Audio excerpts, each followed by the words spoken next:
giving me this opportunity to present some in a way which I have never presented. I have spoken on in public, in stages and everything, where I felt a lot more comfortable because I know nothing about all this technology, but I have managed it in the last 15-20 days. Good for Okay. you. Thanks a lot. All right. Now, who has not seen a fair? We've all seen fairs, fun fairs, charity fairs, village fairs, winter carnivals. We have seen so many fairs, and they're full of people and crowds and, bustling with activity and confusion and also a lot of noise and everything. Now, Vanity Fair is a different take on fairs. It is not something for just, it's not for entertainment, in fact. It is something very serious. Um, um, Thackeray looks at the world as a fair, which is full of vanity, arrogance, and all kinds of, nefarious activities. So, this is his world. This is the world as he saw it. Now, as a curtain raiser, I would like to uh, give a small quote from the introduction to Vanity Fair, which is Thackeray's own introduction. I'm just reading it out, it's a little bit. Um, Incidentally, he presents this story as a puppeteer, as a manager of a puppet show, and he's sitting there on the boards behind the curtains, and he's looking at all the antics of the puppets, and he's looking at it, and he's feeling rather melancholy, sad, and he finds the whole world very ironic. The activities of the puppets very ironic. They are the people who are the inhabitants of the world, of society. And this is his introduction to the story. As the manager of the performance sits before the curtain on the boards and looks into the fair, a feeling of profound melancholy comes over him in his survey of the bustling place. There is a great quantity of eating and drinking, making love and jilting, laughing and the contrary, smoking, cheating, fighting, dancing, and fiddling. There are bullies pushing about, bucks ogling the women, knaves picking pockets, policemen on the lookout, quacks bawling in front of their booths, and yokels looking up at the tinsel dancers and the poor old rouged tumblers. Yes, this is Vanity Fair. Not a moral place, certainly, nor a merry one, though very noisy. A man with a reflective turn of mind walking through an exhibition of this sort will not be oppressed, I get it, by his own or other people's hilarity. An episode of humor or kindness touches and amuses.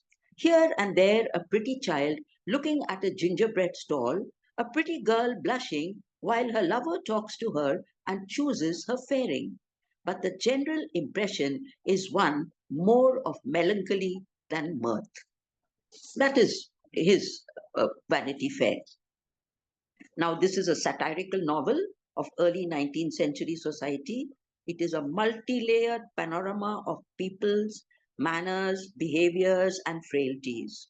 The title is taken from John Bunyan's allegory, Pilgrim's.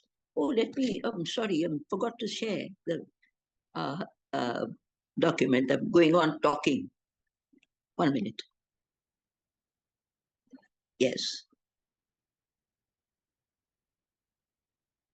Yeah, this is the novel without a hero. I'm coming to this.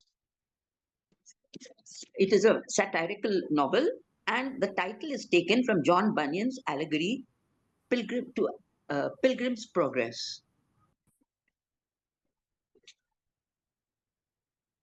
Okay, which was written in 1678. Vanity Fair is a fair that takes place in the town of Vanity, which is designated as the center of corruption, worldly ostentation and frivolity, characterized by idle pleasures and snobbish fashion. The subtitle, A Novel Without a Hero, indicates the author's intention to portray the whole world as a notorious Vanity Fair, to express his disillusionment and pessimism. He says, Vanitas vanitatum, all is vanity, earthly life is ultimately empty. Now, the central plot and themes. Now, at the heart of Vanity Fair is the ambition to acquire social standing, economic success, love, the acceptance of superiors, the need to impress the world. The focus is on human nature in all its aspects. All conflicts are for the pleasures and advantages of Vanity Fair, and Thackeray wishes to impress upon the reader the futility of this worship of false values. For in the end, he says, no one is really happy. For pleasures, all pleasures are short lived. The novel deals mainly with the interwoven fortunes of two women, Amelia Sedley, who is well born, gentle, and virtuous, and Rebecca Sharp, a penniless, ambitious, ruthless, and moral in her desire to acquire wealth and status. Other characters, too, are always conniving to advance themselves in the world, usually at the expense of the weaker pawns in the scurrilous game of life. Thackeray's critical realism shows up in the futile struggle to establish oneself in society through duplicity, worship of wealth, and position. The novel actually focuses on England's shallow upper class society during this time, during the Victorian age. Now, this uh, literary style and technique, just saying a little bit about it. There's a lot to say because the dialogues, the dramatic action, and the humor can go on and on. It's such a huge novel, and he has a very, very wonderful way of expressing his wit and humor. Thackeray has used narration, dramatic action, dialogue, and humor to make Vanity Fair an extremely entertaining novel despite its 800 plus pages. Thackeray assumes the role of a narrator of a puppet show, but his various digressions into morals, psychology, and elaborate descriptions of places and incidents do not hinder the reader from following the main characters through their outlook on life or the changes in their fortunes. Thackeray describes himself as writing in the realistic tradition, distinct from the sentimentality and exaggeration of Charles Dickens, the other great novelist of the times. Uh, Societal characteristics and um, social dynamics in the novel. We all know that the Victorian age was a time of unprecedented economic, technical, political growth and dramatic social changes. Imperialism was at its peak. England grew to become the most powerful nation on earth. The rise of the strong middle class led to materialism and realism, along with a strict moral attitude side by side with doubt and weakening religious faith. Literature and art attempted to portray more accurate and detailed descriptions of everyday life and its darker aspects. Now, this is very different from what we would see in the Romantic age, where mostly they talked about the plays. They wrote more plays in those days. It was all about kings, queens, lords, ladies, and nobles. And as Shakespeare once put it in, Shakespeare has put it in Twelfth Night, what the great ones do, the less will prattle off. But this is not the case in the Victorian age. Authors chose subjects and themes common to lower and middle classes. And also, the spread of literacy among the masses led to more literary output, and the novel predominates as the most favored medium. Okay, so now the key characters. There are quite a few characters here. Yes. Oh, there's something more about this. This slide tells you about the historical references. This is about the Thackeray includes some historical references, such as the Battle of Waterloo, and also the establishment and the power of the East India Company, which rose to great uh, heights at that time. And its power is also depicted in the novel. And again, it is about everyday life and the exploration of society's darker aspects. Now we come to the key characters. I have managed to find some pictures. These are all sketches by Thackeray himself. He was a good artist, and initially, when the book was published in serial form, for each chapter, he made a sketch. I've been able to include some of the sketches. It's a whole lot, about 48 sketches are there. But I've selected a few, and I hope you'll enjoy looking at the sketches. Shall I zoom it up a bit? Here. This is from the beginning of the novel, where Becky and Amelia, the two ladies, are leaving the Miss Pinkerton's academy where they were studying. And since Becky wasn't treated properly there, when they were gifted dictionaries on their graduation, she has thrown it out of the window. And that's probably Miss Pinkerton looking shocked. And she's sitting in the coach as they're driving away. So very amusing sketches are there. And anyway, coming back to my main characters, Rebecca Sharp is the orphaned daughter, penniless orphaned child of a poor artist and a French opera singer. She is intelligent, talented, determined to carve out a place for herself in the privileged social strata. She is uh, ruthless, and she's exploitative, and she can be deceptively charming and modest to achieve her goals. At the same time, she has untiring good humor and resilience. Now, Amelia Sedley is the exact opposite. She is a contrast to Becky. She's pretty, sweet-natured, trusting, loyal, and an innocent idealist. She's accomplished in music, singing, and other domestic arts. There is George Osborne. He is the son of a wealthy businessman who has spoiled him by giving him too much money and freedom. He is handsome, proud, swaggering, and selfish, a hero in his own eyes. He is given to gambling and theatre going, and he is a true inhabitant of Vanity Fair. Then you have Rawdon Crawley. He is the younger son of Sir Pitt Crawley and the favorite of his indulgent aunt, Miss Crawley, from whom he expects to inherit a large fortune. He has a commission in the Life Guards and loves sports and gambling. He is reckless and headstrong, but eventually, in the course of the novel, he mellows into a more responsible person due to the batterings of life. Then you have William Dobbin. Now, in a novel without a hero, Dobbin is the only true gentleman. He is a plodder, honest, generous, a devoted friend to George, and constant and unselfish in his love and support of Amelia. However, he is lanky and ungainly, has very large feet, and he belongs to a lower social order.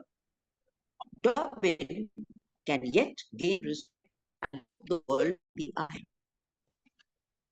Joseph Sedley is Amelia's brother. He is on service as collector in India. He loves good food and drink, fine clothes, hugging with nobility, and he loves to show off. Though a civilian, he goes to he goes to Brussels during the Battle of Waterloo simply to mingle with the top military brass and don some big green coat which looks like a military coat. His affections do not go deep. He loves only his own comfort and pompous lifestyle. Now, there are a few more characters. I'll quickly go through them because they are very important in the story. There are about 100 characters, but I've only selected these few because they actually belong in the summary of the story, when I want to give a summary of that story. Now, old George Osborne He's a tyrant who rules his household by terror. He is a wealthy businessman, very proud, very conscious of his status. He pampers his son George but cuts him off when the latter marries against his wishes. He turns against his old friend John Sedley after he fails in business. Much later in the novel, he adopts his grandson, little Georgie, and provides for Amelia, his daughter in law. Then there is John Sedley. He is the father of Joseph and Amelia. He is a wealthy merchant and initially he is jovial and easygoing. After his financial ruin, he becomes embittered and imposes himself on Amelia for support. He dies in poverty. Then there is Sir Pitt Crawley.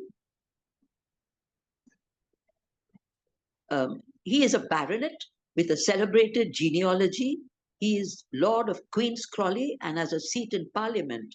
But he is coarse, vulgar, shabby, mean, and bad-tempered. Another typical inhabitant of Vanity Fair. He is harsh to everyone, particularly to his tenants, and he dies unmourned. Miss Crawley is Sir Pitt's spinster sister who has a fortune of her own. She is self-willed and critical, a roguish old lady. Her eager relatives fawn on her. She favors Rawdon till he spoils his chances of inheriting by marrying Rebecca. Now, Thackeray says of Miss Crawley that she is well treated for she had a balance at her banker's which would have made her beloved anywhere.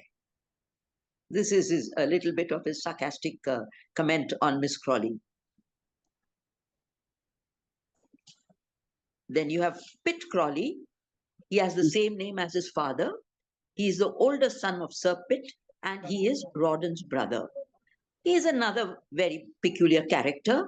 He is pompous and pious. He's always reading sermons and saying prayers. He insists on manners and decorum. He's a mediocre personality in the novel, but he is the luckiest. He inherits his father's estates as well as his rich aunt's legacy. In the end, he is good to Rawdon and takes over charge of his son, little Rawdon.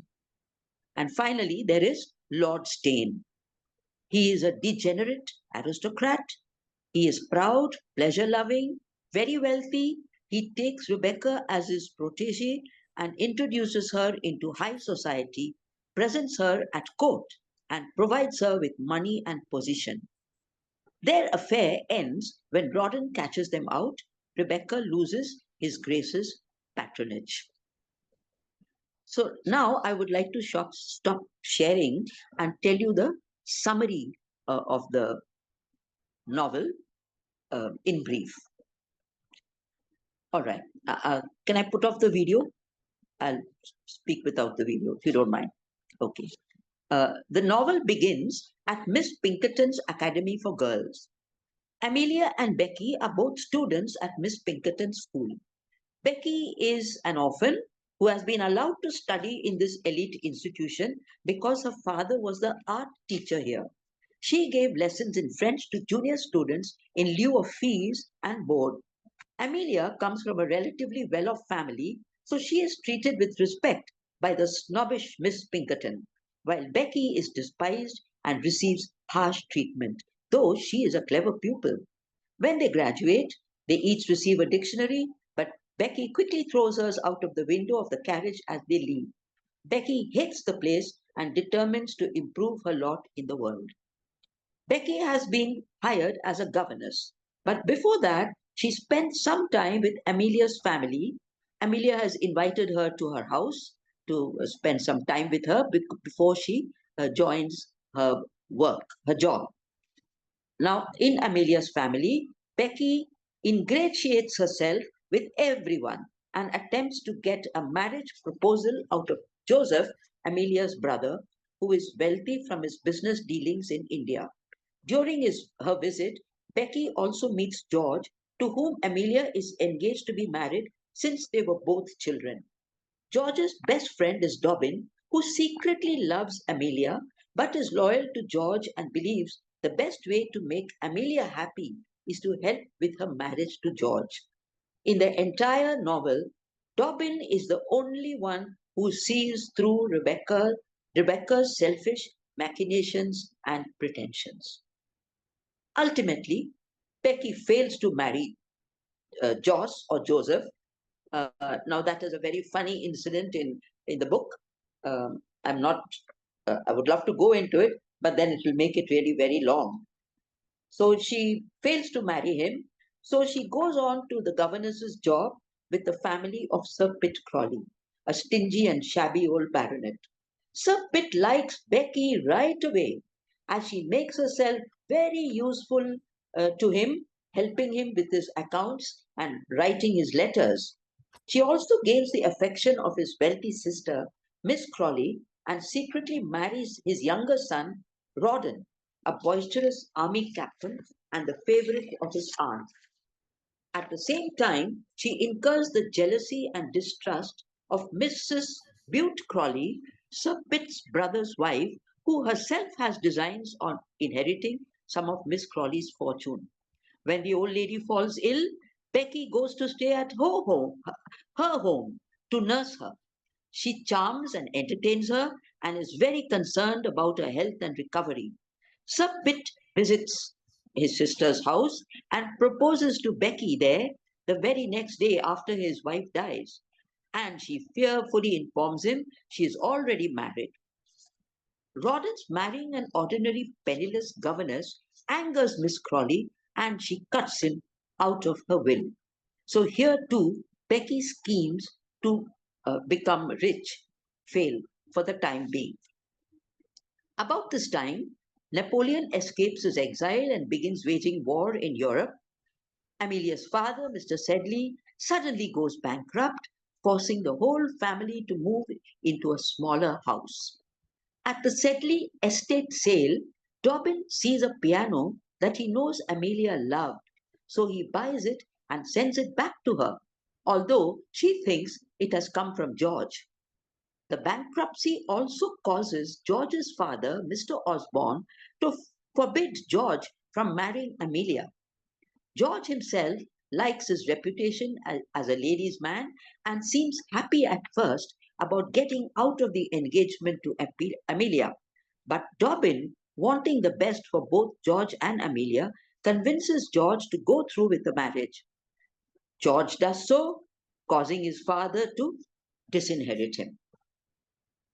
As Napoleon approaches Belgium, Rawdon, George, and Dobbin all must go to fight, with Rawdon and George taking their new wives with them. The regiment departs for Belgium. Joseph Sedley and the ladies follow in grand style. Joe's pseudo military appearance makes a great impression, the impression he desires. Of course, when the first sounds of cannon are heard, Joseph at once looks for carriage and horses to rush back to England. The gaiety of Brussels, with its gambling, feasting, and dancing, entertains Amelia till the arrival of Becky there. Becky so outshines Amelia in beauty, wit, and popularity, and she even begins flirting with George, so that poor Amelia becomes wretched and depressed.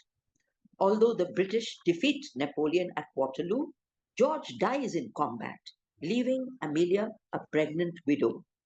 When Amelia eventually gives birth, she names her son George or Georgie in honor of his dead father. Amelia continues to be loyal to George even after his death, keeping his portrait up on the wall, up on the wall uh, to gaze at. Despite Dobbin's love for Amelia, uh, can you hear me? Oh Yes, dear. Uma, we can hear you fine. Okay, okay. Because there is some messages come up saying that it has stopped or something. No, you can hear me. It's all right. Yeah. All right. Um, so she keeps his portrait up on the wall to gaze at. And despite Dobbin's love for Amelia, she isn't able to appreciate his devotion and move on after George's death. Meanwhile, back in England again, all of them, Becky and Rawdon also have a son they call Roddy. However, Becky has no maternal feelings for her child and completely neglects him. On the other hand, Rawdon becomes a loving father and spends a lot of time with his little son. They manage to live a relatively wealthy lifestyle without having any official source of income. Now, this is partly because Rawdon manages to win money by hustling people at billiards and cards, and partly because Becky attracts the attention of wealthy gentlemen, particularly the great Lord Steyne, who ply her with expensive gifts, jewelry, and money. Creditors are never paid. Rebecca enjoys her new status as a gentlewoman who enjoys the patronage of lords and nobles. Lord Steyne sends little George Rawdon off to a good boarding school to get him out of the way. He introduces Becky into high society and presents her at court. Becky has reached the pinnacle of success and power.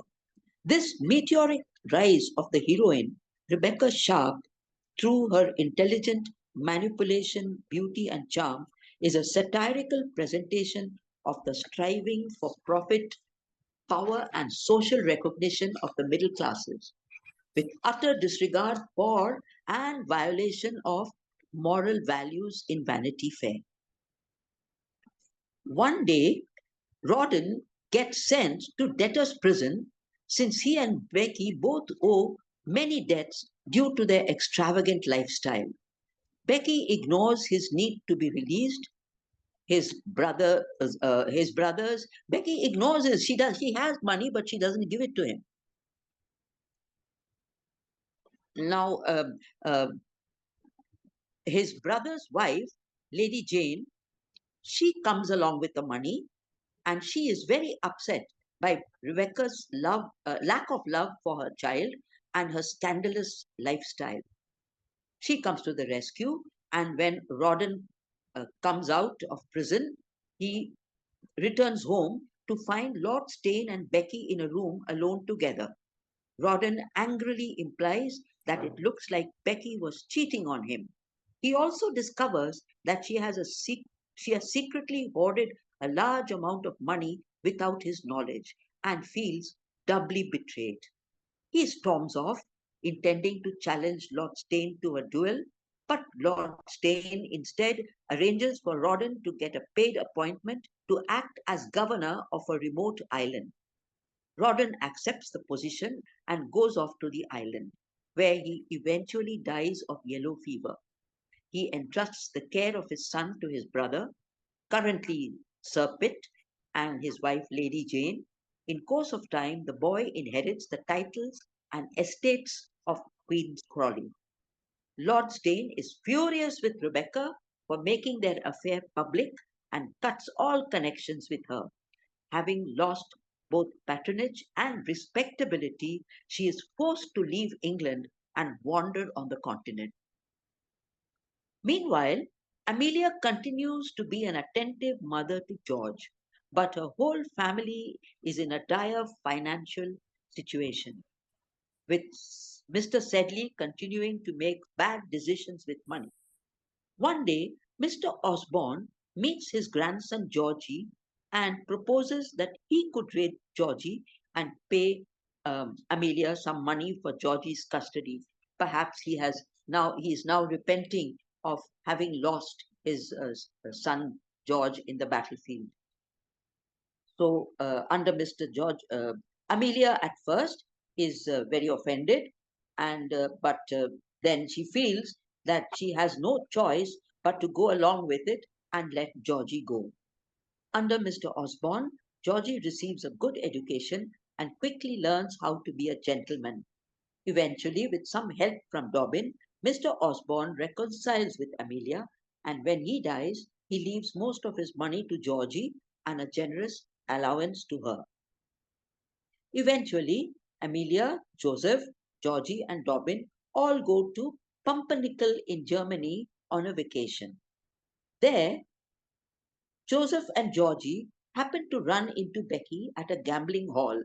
It turns out that all of Becky's former friends, like Lord Steyne, have abandoned her, and now she wanders across Europe struggling to make money.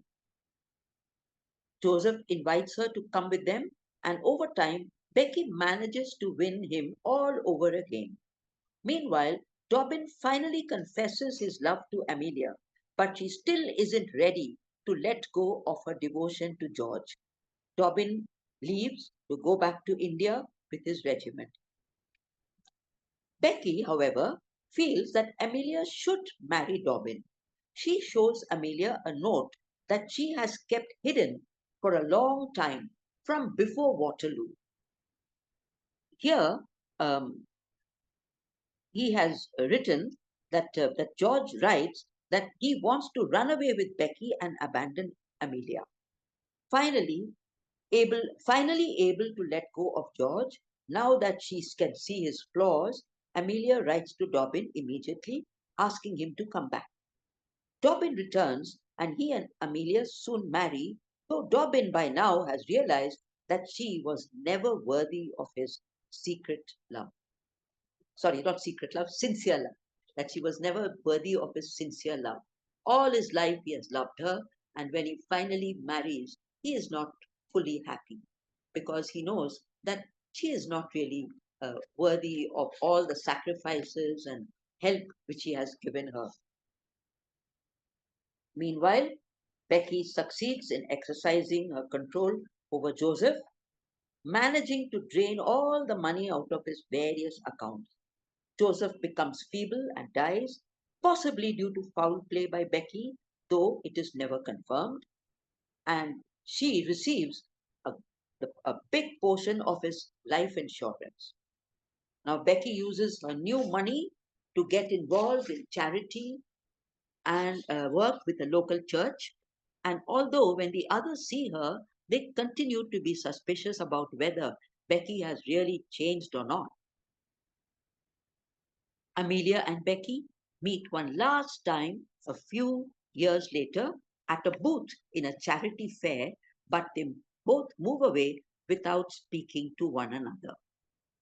So that is the story in short, taking us through all the ups and downs of all these in the lives of these characters.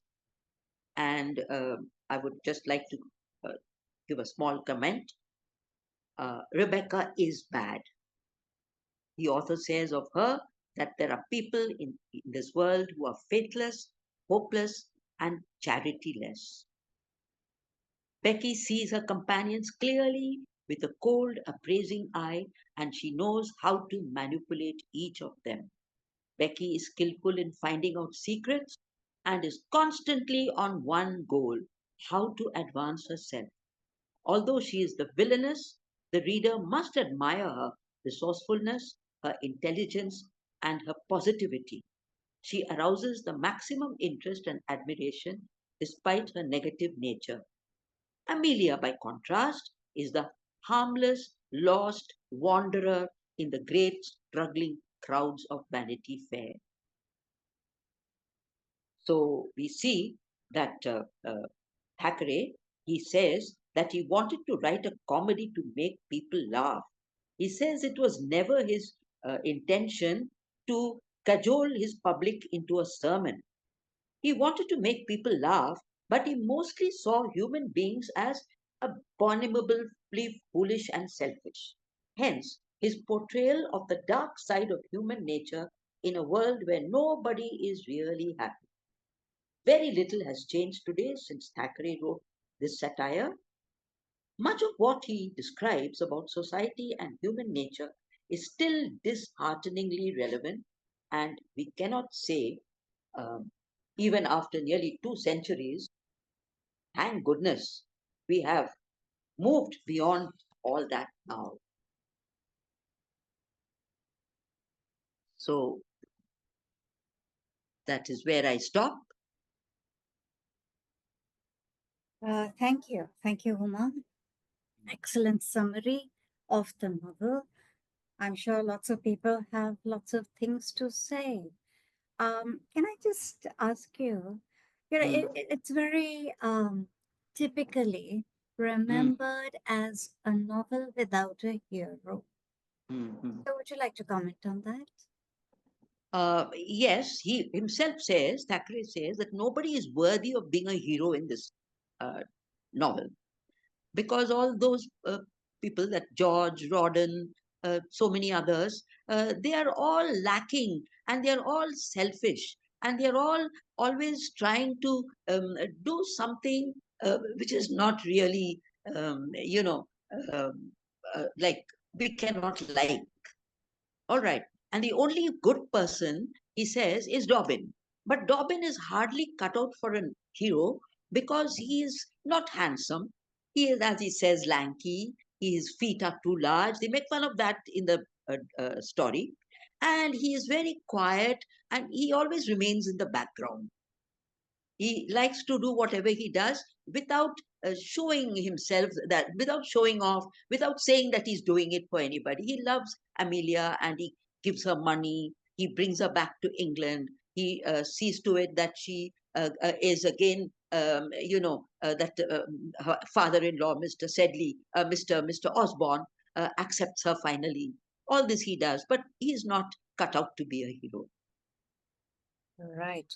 I was wondering that when the novel came out, what reception did it receive? Or rather, I should ask that since it was a serialized story, Oh, it was how? it was extremely popular, extremely Okay, popular. all right. You see, it came out in those days. They had those book stalls where the serials were kept, published serials, and people had to go and buy them from there. Now they had this orangey colored cover for Thackeray's serials, and a kind of yellow, I think, for Dickens's ones, because his books also came out in serial form earlier, and people would go immediately to pick up uh, Thackeray's one, because the way he ended his one episode, or Episode, yeah, it would installment. be installment one. Each installment contained about 2-3 chapters. There are so many chapters. I think in totally there were about 20 or 22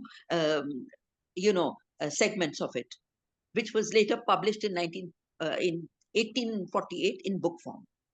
People would go and they would look for that orange colored serial with the cover on it and with his sketches.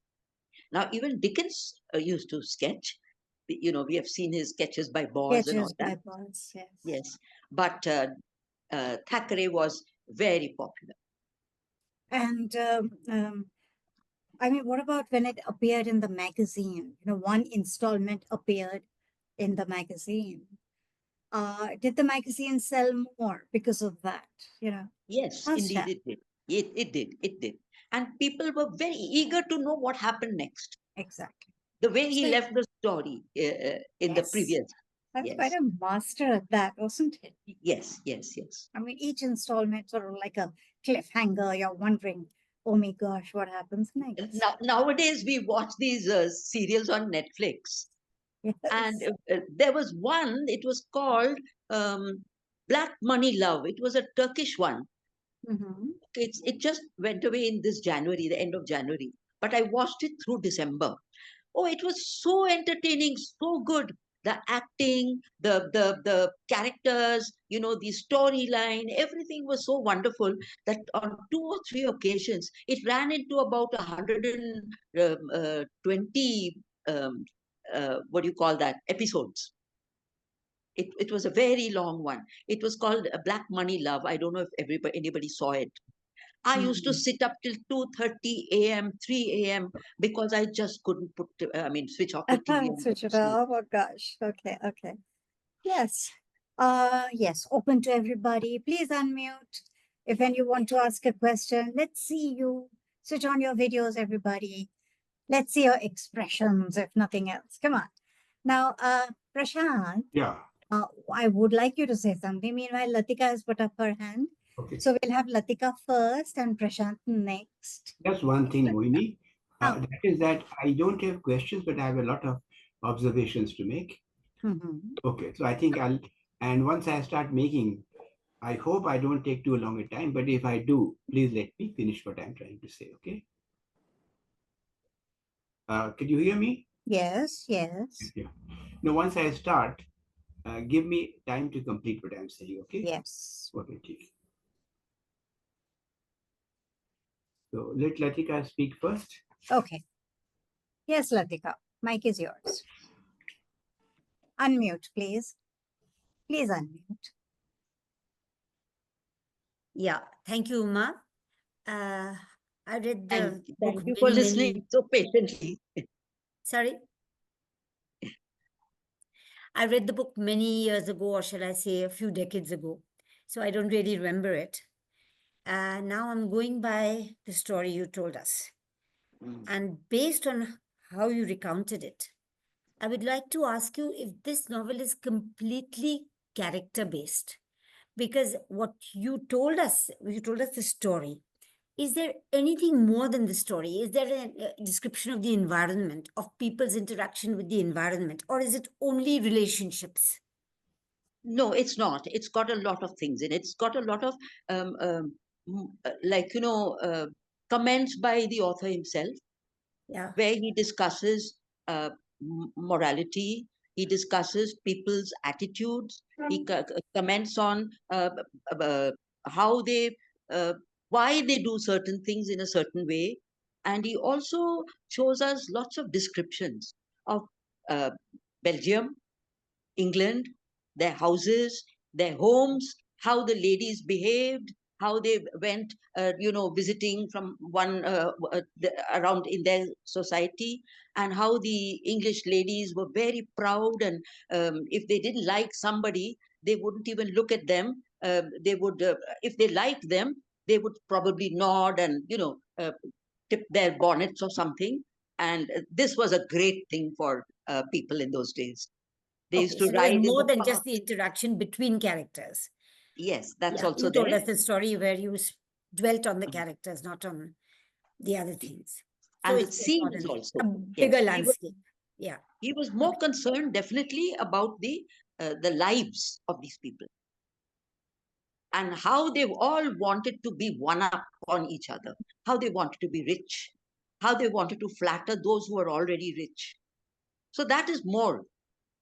But there is certainly a lot more because it's, after all, as I told you, 800 and something pages, and there's a lot of narrative also. Did you get the feeling that for a lot of the characters, what drives them, what drives their lives, are two things? One is status and one is money.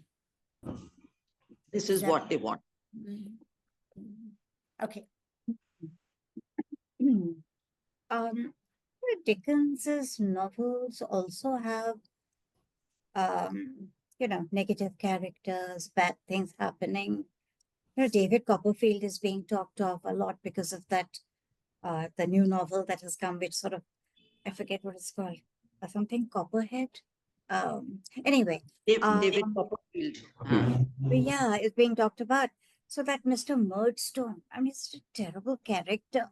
Yes, So, yes, he has. But generally, his characters are more um, good people who want to, and he has all the endings are very happy. And then there are people who are very simple, and they they try to do good to others. There's more so of that, and basically, there's a lot, yes, and there's a good lot more triumphs of over humor. evil. Yes, Yeah. there's a So the lot good more of guys win humor. Mm. in the And end. even Whereas in Thackeray, Vanity Fair, that doesn't really happen. no, Things no. continue as they are. Yeah, I get Like it. if you Yes. remember A Christmas Carol, there's a beautiful description of the family sitting down to a Christmas dinner. That Hmm. whole family. What was their name? Cratchit. The Cratchit family. Cratchit, yes. And but here, when these people get together, the families, they're always not at ease with each other mostly. It's not the happy environment which is described by Thackeray, whereas he was more happy and he had a lot more comedy and humor, which was plain good humor at which you can laugh out loud. Right, right, right. Even if you don't laugh out loud, you can smile. In your mind, you can smile. Yes, yes. So, Prashant, are you ready now? Yeah, I am. I have Yes. a lot of observations. I begin by saying that the presentation was very lively. Am I audible? Yeah. Yes, yes. And Uma Venkatraman must be a wonderful speaker and an excellent teacher. There is no doubt about it. You know, Oh, please, thank you. But I'm very nervous today. she was precise, insightful, and well informed. I do want to add a few things. Obviously, on such a long novel, in such a short talk, you could not say anything. And what I say would be stray, in the sense that they're not, built into a coherent whole. The first thing I want to mention is that Thackeray builds on a number of conventional novel patterns and in some ways subverts them. First of all, he has, as Uma Venkatraman rightly pointed out, a mode that is almost like a picaresque mode. It takes us through different layers of society, different classes of people, and different areas and different places. It's interesting that one place to which he brought us was India. And obviously, it is relevant because Thackeray was born at Calcutta. So he knew India in Yes, some yes. way. And If I may say, the Amelia's brother Joseph, yeah, he had spent a long time in Bengal as he was a collector there, and he had learned in the novel. There's a funny part where he had learned how to eat Indian food with spicy food, and when he went back, he actually took a cook along with him, a native, what they yeah, would call a native, and that man cooked for him, yeah. and he made everybody taste that food, and they all suffered a lot. It's also interesting Yes, he. that Thackeray has a lot of contempt for the Indian civil servants. Please let me make my point. And that is, you see, in India, as we know, there were two people who were trying to dominate the army officers. There wasn't, the navy was not very important, and the civil servants, constantly loggerhead. Now you observe that Thackeray's contempt for the civil servants is obvious. A man like Joseph Sedley, who is absolutely useless, is able to Mhm. manage the district of Bogliwala, as it is called. In contrast, Yes. Dobbin is part of Madras Regiment, and the life there is more disciplined and better. Also remember that Sedleys have a black servant, I think. They have a black porter or Yes, someone. yes. So in that sense, it's foolish to say that the novel doesn't deal with colonial issues. It does. Now, I want to mention that, first of all, one form that Thackeray subverts is a picaresque form. The picaresque form, as we know, began in the 16th century with Lazario de Tormes, followed by Don Quixote. And in picaresque forms, normally one character traveled initially, then two characters, Don Quixote and Sancho Panza. Later on, more characters traveled, and this was a form that was used wonderfully well by Charles Dickens in the Pickwick Papers, a novel he wrote before Dickens became a true Victorian, when still Merry England was there. But in Thackeray's novel, the Picaro is a female. It's Becky Sharp, and there is only one Picaro. Amelia is certainly cannot be called a Picaro, but a lot of characters travel, and they travel from place to place. So that is one thing that shows Thackeray's subversion of the picaresque mode. Then you observe that Thackeray is one novelist who is able to give us glimpses into the upper classes, something that Dickens could not do. See, Thackeray belonged to the upper classes, and therefore he had the kind of insight into the lives of the squires that Dickens certainly didn't have it. Because you observe, for example, that a lot of upper class females remain spinsters. Think of the daughters of old Osborne. If I'm uh, if I'm not wrong, quite a few upper class women are unable to marry, and the Victorians also had a strange belief that if a woman lost her a fiance or lost a husband, she should never marry. I mean, these things have changed. Then you observe the second form that Thackeray subverts is the governess novel. The governess novel was a very, very popular form then. Jane Austen used it superbly well in Emma. Yes. Then you observe Okay. Emily Bronte, but much more than her. Yeah.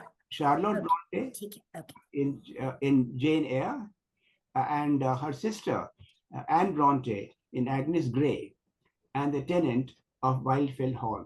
So obviously, the governess novel is one that showed the governess as, am I audible? Yes, Yes. yes. As someone who was tormented, who was troubled. Because remember that governesses often were the daughters of the younger sons. The Victorian system of primogeniture, Yeah. which was giving way, was one Yeah, Aruna. that showed how the younger sons did not have many opportunities.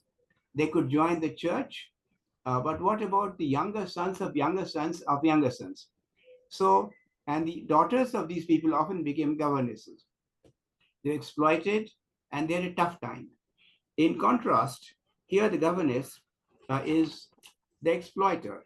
She changes everything. You also observe Yes. that the names are significant and the names all tell us about the character. For example, uh, uh, Crawley's, Sir Pitt. Remember Pit. The pit crawling in some deep pit. but remember there are two famous Pitts. See, Thackeray was a conservative, didn't like liberals. He definitely had certain views. Now, one of the most famous English politicians of this 18th century was William Pitt, the Earl of Chatham, William Pitt the Senior. And his son was William Pitt Younger, who was a prime minister for something like 20 years or so. Now, these were people whom Thackeray did not like. Now, Bute, Lord Bute, was a tutor of King George III and generally gave bad advice to the king. And in the process, George III lost America. So all these people, Pitt and Bute, were from the English 18th century history. And remember, Crawley's crawl, they crawl before the masters. So in a sense, the names were significant. And you even observe later, for example, uh, let's say the Marquis of Steyne. He is a stained. He has led Yes. a fairly promiscuous life. See, thanks to the Victorian prudery, Thackeray could not actually say in so many words that Becky Sharp has been sleeping with Lord Steyne, but perhaps that had happened. You know, the Yes, Victorian. yes. It doesn't clearly state Yeah, anything, but it's implied yeah. throughout. You see, because when Rawdon comes and discovers his wife with Lord Steyne, he doesn't care for the Lord Steyne's, stature. Rawdon is stronger. He just pulls him down and, molests him. And Lord Steyne actually is badly injured.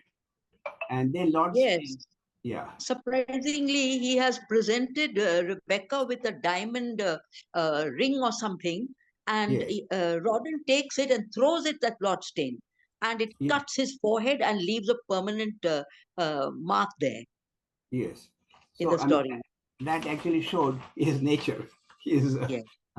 temperament. There was a mode that had become very, very popular early in the late in the 18th century. It came from Germany, the Bildungsroman. The great practitioner was the person I consider the greatest modern intellectual and writer, Goethe. Now, Goethe wrote Wilhelm Meister's Apprenticeship, and that was followed by a number of Bildungsroman. Bildungsroman was a novel that began when the child is small, and it shows how the child grows up and learns from experience. In England, we have, for example, David Copperfield of Dickens, Great Expectations of Dickens, uh, Then Charlotte Bronte's Jane Eyre. Much later, uh, D.H. Lawrence's Sons and Lovers, and more famous than that, I mean, in this genre, James Joyce's A Portrait of the Artist as a Young Man. So obviously that was another genre. But here, Amelia Sidley learns nothing. Remember, there are two girls at the beginning, Miss Pinkerton and Amelia Sidley.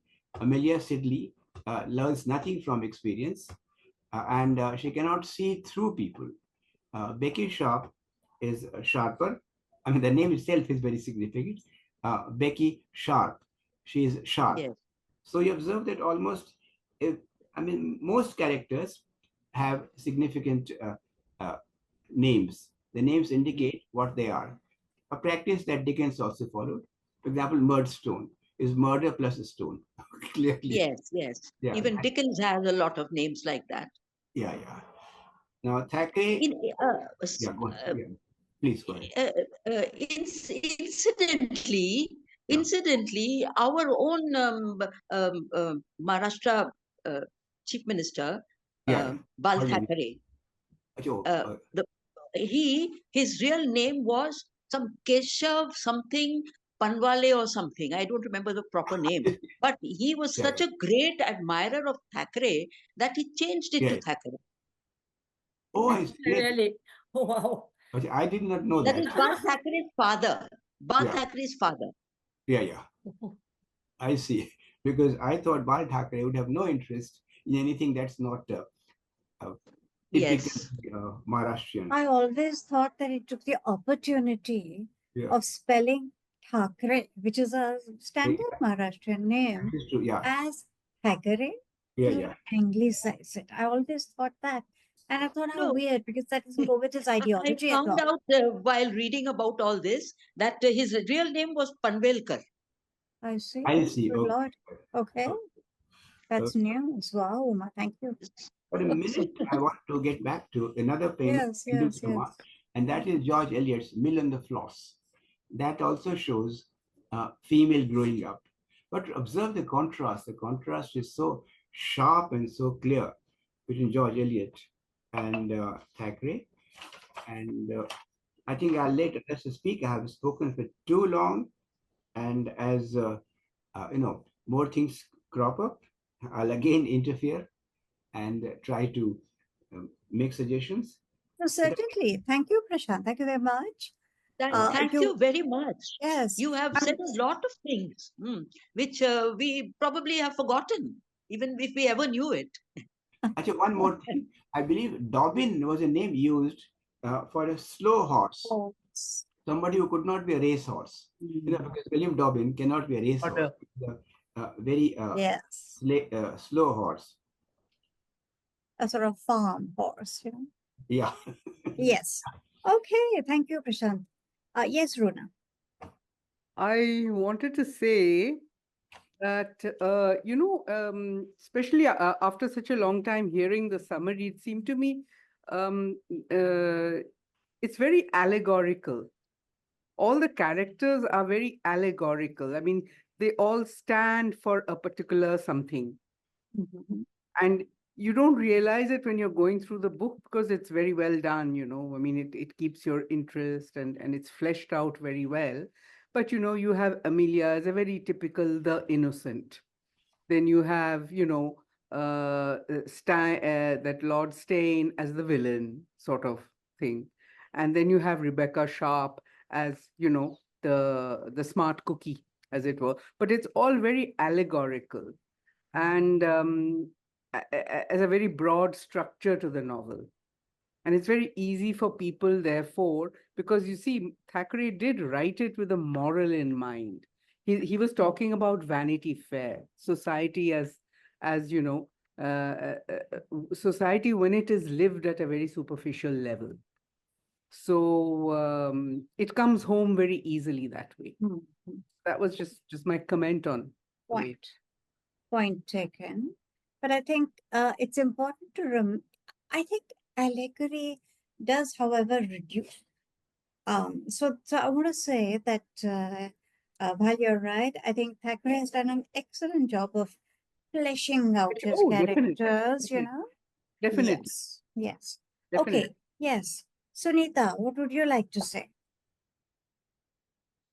Oh, I haven't read the book, but it's just a fascinating discussion here. So I'm just absorbing all that is being said about the book. I haven't read it at all. Okay. It didn't come your way in your school days, college No, days? it Okay. didn't. It didn't. Yeah, okay. I don't know. I think my generation, everyone read it. Yeah. Like, as I mentioned, it was never in any syllabus Yeah. anywhere. And, you know, but it was one of those books that one read. And I remember in those days when I came across a sort of weighty book, you know, I was very glad. I said, you know, something substantial that will last me for a while. Now my reactions are the opposite. I feel, oh my gosh, this heavy thing I cannot deal with, so I don't even want to start. You know, which is shows our span of concentration is kind of shortened, I think. Oh well, yes, I read Vanity Fair. I loved it. And it was famous, you know, for its negative heroine. Yeah. And was quite fascinated by the character of Becky Sharp, who Thackeray had the audacity to make the most prominent character. You know, usually you had a goody two shoes, some good person as the hero or heroine, but not here. So yeah, yes, others, come on. Oh, I'm so sorry that some people had to leave. Sanjay Saxena says terrible connectivity, can't hear a thing. And then Monali and Yashodhara had to leave. Pity. But we are a few still, so let's everyone have his say. Yes. Kaveri. I haven't read the book, so I found the whole discussion about it very interesting. And Did you find it terribly involved? So many characters, this, that, and the other. but I found the discussions very interesting. Okay, Particularly Prashant Sinha's was, and of course, Uma's presentation was wonderful. I love those illustrations with which she showed this. She described the story. I'm just wondering, do you think, Mohini, that in today's context, Becky's character would have been perceived in a slightly more sympathetic manner, somebody who's trying to make her way in life from a very, from being child. very disadvantaged. She is so disadvantaged. She has nobody. And her parents, whatever they are, they were not much. So she had no locus standi in high society. She managed to get through school, you know, by giving lessons and therefore being allowed to study there. Now, when she left school, what was there in front of her? Yeah. Absolutely nothing. Yes. But yeah, she has a lot of spunk, you know. She faced life, she made her way. She had to be conniving, she had to manipulate. I think she had to do these things. And Kaveri, I think you're right. I don't know if she would really have been a sympathetic character. I wouldn't go that far. Yeah. But what she does would be understandable, you know, understandable. I think a very important I suppose that, you know, the something fact that she was a indifferent mother was all, you know, everything was being, it's as if the author had decided that since she's somebody who is an opportunist trying to make her way in life, there's nothing redeeming about her at all. May I just? No, but in the novel, she is shown as rejecting the child from the very beginning. She never wanted a child, and when he was born, she handed him over to some servants to look after. And she carried on with her own, going around with in society and all that. So I think until very recently, that was kind of unacceptable. A woman is a bad mother, is a bad human being. But I think there also, haven't we lately accepted that it's not every woman who wants to be a mother? You know, everyone isn't like that. And so that too, I think we would find a little more acceptable. Of course, it depends on the way it is presented. Right. Right? And I And I think gather he was. I seems from the novel that he was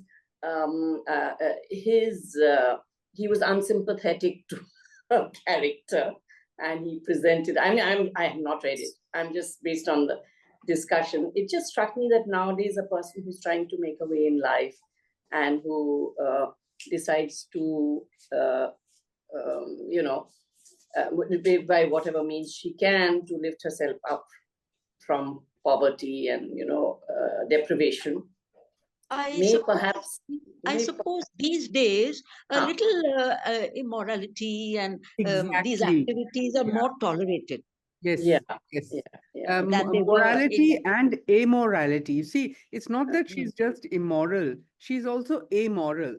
immoral, Yeah, yes. she's totally amoral. Now, in today's day and age, both are tolerated. Both are Right. Yes. tolerated. You see, part of the problem in the novel is a Hmm. theme of snobbery. That's one theme that you didn't touch upon. The Mhm. novel is full of snobs, and one reason why we look down upon Becky is because she hasn't come from uh, a rich background, and you Mhm. have snobbery at every level. Uh, Mhm. Within each class, there are there are layers, wheels within wheels. yeah, Remember when uh, Dobbin's father goes to the school to supply the groceries, they all laugh because a grocer was Right. lowest rung of the middle class, Yeah. whereas someone like George Osborne's father was at the topmost layer. So snobbery at various levels.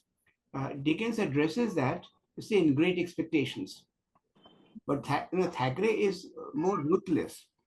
Thackeray doesn't have the redeeming, graces, and Thackeray doesn't present any character who is wonderful. After all, we don't sympathize with Amelia. In fact, we tend to laugh at her. To borrow someone's language, Amelia Sedley is a crybaby. Am I wrong?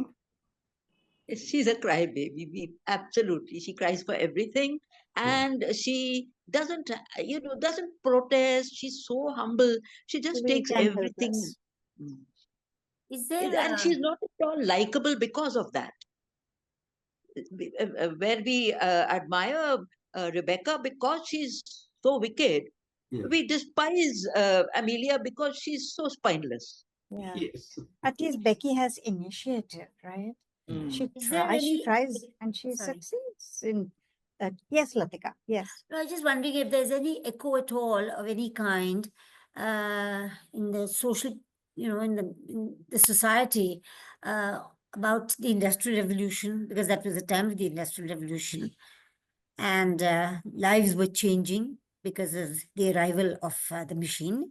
So, is there any echo of that? Is there any character associated with anything that the Industrial Revolution brought into English life? And also, is there anything we spoke about snobbery? Is there anything to do with class struggle at all? And I should think the Industrial Revolution would have redefined the classes a little bit. Yeah. Yeah. Is there anything, Uma? Yeah. I don't think so. Is in Dickens addressed this industrial Much more. revolution in his Hard Times. Yes. There's a book called Hard Times where he discovers all these factories and people working there and all that. I read it too long time ago, but I know he mentions that. Thackeray doesn't seem to go deeper into that. Yeah. He is more into that high society of the British Victorian people. Because the Industrial Revolution also brought about a different kind of poverty, in urban Yes, yes, living. yes, yes, It yes. also led to the rise of middle classes. Also, Because The remember, rise of the middle classes. middle classes were totally subservient to aristocracy earlier. Middle classes now began to dominate the British social life and political life. I mean, Yes. as they say, Queen Victoria was a middle class queen on the throne. That was the bourgeois, in a sense, was a dominant, power in England. And let's not forget that East India Company, before Disraeli, took over the company, took over India, was essentially run by the middle class people, traders, merchants. Aristocrats did not run East India Company. Yes. They often That's sent true. That's aristocrats true. as governor generals or viceroys. And they became so rich. Yeah, yeah. I mean, in literature, a character who has been to India, it means he's filthy rich. You know, Mhm. like the uncle in School for Scandal, the uncle who gives his nephew so much. And all we are told, Uncle Ollie was in India for Mhm. 16 years. And you understand, oh, that means the guy is very, very rich. Uh, Anyway, yeah. So, something very, something very now, shameful that which I want to mention, and people at Yale may not like it. You perhaps do know that Elihu Yale was the governor of Madras, Yes, made a lot yes, of illegal money and yes, absolutely. transported all that and spent it Yes, for a good cause by yeah, establishing the university. absolutely. Yeah, that he was okay. governor of Madras and his ill-gotten wealth started Yale. Absolutely right. Uma, did you have an English literature background in college? Yes, I'm from Jadavpur University in Calcutta. Oh, I see. And she's See, been a teacher. She has been an I've been educator, right? In Okay. English I lit. have. Yeah, that's why her presentation of the novel was so thorough. Yeah. Yes. Okay. Now, I think most of us have had our say. Yeah. Now, I'm just wondering why Satish has been so silent. Satish, would you like to weigh in? I mean, usually you have lots to say. What happened? was there some problem with his mic Satish. microphone? Oh my gosh. I think, he did say he couldn't hear anything. Yeah. And Yeah. I guess that's it. So poor guy is silently watching. Okay, this is sad. And then anyway, I should wind this up then. We've all had our say. Yeah. I think it goes without saying, Uma, that your presentation was very good. And even those who hadn't read the book before have got a very good idea, of what it was. And Prashant, special thanks to you because you made so many excellent points and Yes. showed us so much, that isn't the novel. So very grateful to you. You definitely added to a better understanding, Thank you, Moini. for So all of much us. depth of, I mean, what you call matter, which connected with the main story. Yes, Sir has brought out. Well, when Kaveri realizes that you were able to make such a good presentation because you have been a teacher of English literature, Right. I have to point out, Prashant Yeah. was head of the Department of English at Pune University for many years. Mhm. All right. And I am fond of calling him an encyclopedia. He has a great memory. He has taught so many texts. He knows so much and he doesn't forget it. It's all there. So he's always a marvelous person to have on board. So thank you so much, Prashant, for being here. Thank you, Moini. Okay. So now and thank you everyone for participating. This month you will have noticed if you looked at the calendar that we have something every Sunday. That is because one of the presentations was pushed forward from January. But it's just one of those things. Like there are so many people who want to make presentations. I bless them, and I'm so glad that it is so. But next time, 16th, that is the next Sunday, we have Alka Zobrekar talking about cutting for stone. Now, we've all read, The Covenant of Water by Abraham Verghese, and this is his earlier novel. Now, while we were all, in the throes of raving about The Covenant of Water, I heard a lot of people saying that Cutting for Stone was even better. So, some of us, like, together read the book, and Alka is going to make a presentation on it, which I very much look forward to. Then 23rd of February, Wispy is going to talk about a book called Funny in Farsi, which promises to be, I think, very light-hearted. Yes, those are the February ones. Then we go on into, more. Okay, so that's all for today. Thank you, everyone. Particularly thank you, Uma. Thank you, Thank you Prashant. so much. And I'm always so happy when Sunita joins. Because then I know whatever happens with technical things, She will sort them out. Thank you, Sunita. Thank you so much. Thank you, ma'am. Bye-bye. Kaveri, Runa, Okay. always have excellent comments. Thank you, everybody. And see you next Sunday. Thank you, Uma. Thanks. Thank you. Bye. Thanks a lot for listening and appreciating. Uma, when were you at Jadavpur?